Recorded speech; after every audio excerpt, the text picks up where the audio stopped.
In this video, we're gonna do the sliding pin lubing procedure for the rear disc brake calipers on the 3rd gen Prius.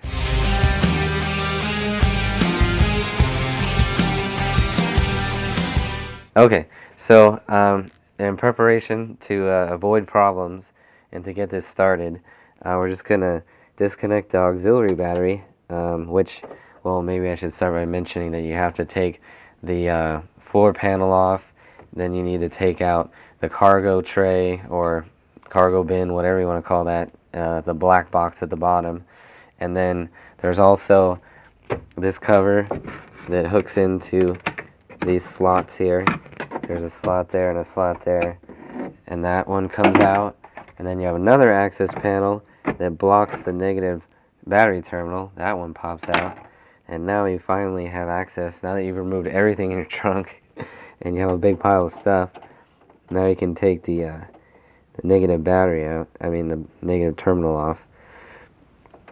And it would help if my little ratcheting wrench was going the right way. So this is just a 10mm. Just give it a few cranks till you see the cable wiggle. And you can slide that off and set that aside. Don't want to let that touch.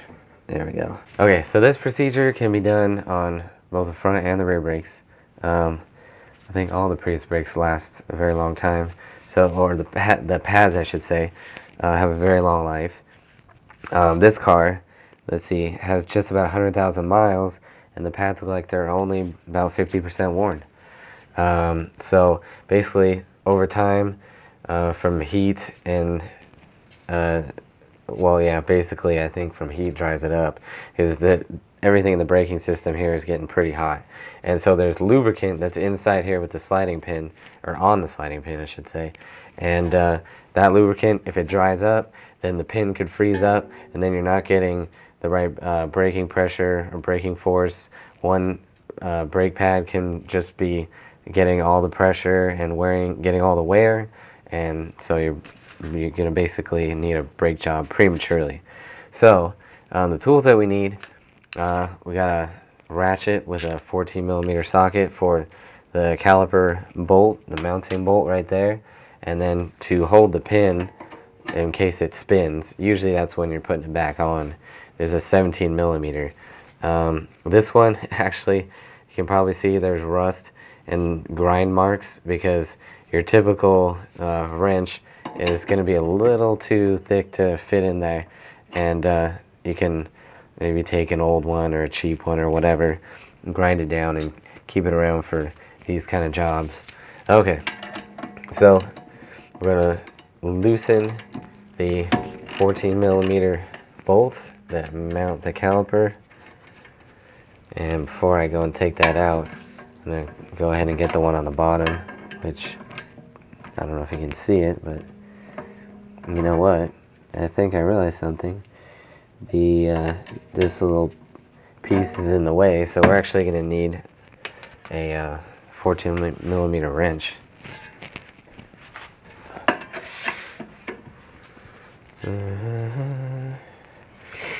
Oh man. It's so short. Well, I can use this trick. There we go. Yeah, you can use the 2 wrench trick to get more leverage and get that bolt loose. So then we'll take these bolts out.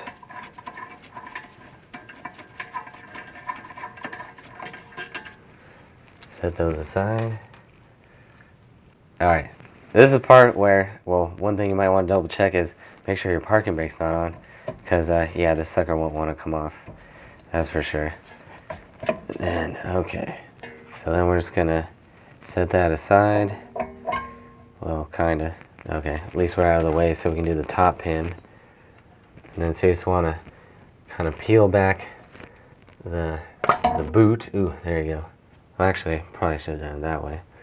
Put that boot back in. There we go. You can just squish it right back in. Alright, so you can see there's not a whole lot of grease. It's dark and dirty.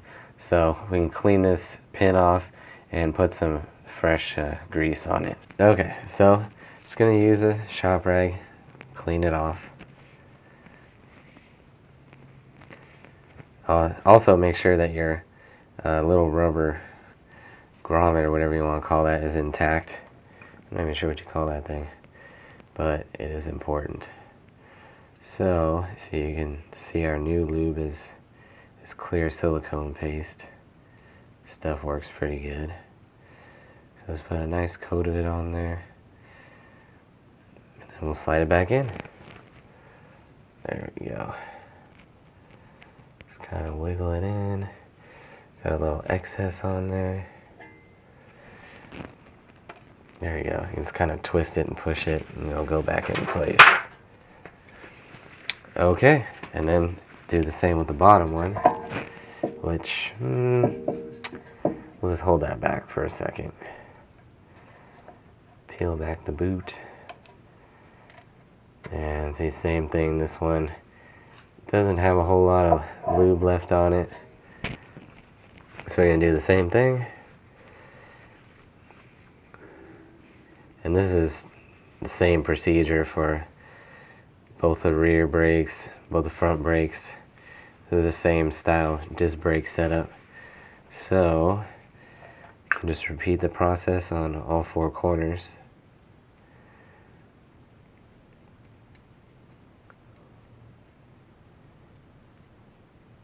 Give it a nice coat. Alright, then we'll push it back in. There we go, popped into place. Alright, make sure all your hardware, your shims, and everything is still in place. Be careful not to knock anything out of place when you put this back. You just gotta get it over the shims.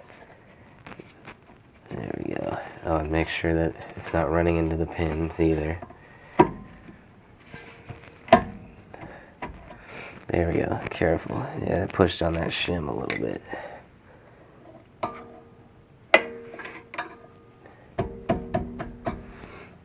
There we go. Okay, so you're gonna have to slide it around a little to get it just into the right position, so you can line up the bolts. There you go.